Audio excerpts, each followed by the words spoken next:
The junior senator from Colorado. Madam President, in 1963, Americans could be arrested in some states simply for buying birth control pills. 60 years later, if many states have their way, Americans may face that reality once again. The Supreme Court's overturning of Roe v. Wade is so sweeping, so unprecedented, that it now threatens the right to contraception.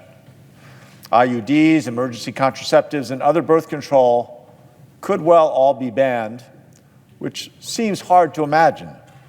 We're going backwards in time to when women did not have control of their own bodies, nor the freedom to decide how and when they wanted to begin their families. Who really believes a woman shouldn't be able to use birth control? That a woman shouldn't be able to decide whether or not she wants to get pregnant? That a couple can't decide they aren't ready for a family? How many children should each woman have? Should it be as many as possible? Are they allowed to stop reproducing? Or is it a lifelong duty? Politicians should not be making these decisions. This is a bill that guarantees a woman's right to access legal contraception. That's it. There's no trick, no sleight of hand. We can pass it into law today. The House has passed it already. Starting a family is among the most private and personal decisions a person can make. It changes your life in ways that most of us can't even imagine. And yet there are people who want to force this restriction on women. For women everywhere, but especially in rural and low-income areas, birth control is essential health care. If you want to prevent unintended pregnancies, well, that's where you start. When I was governor, Colorado made long-acting reversible contraception, like IUDs, available at little or no cost.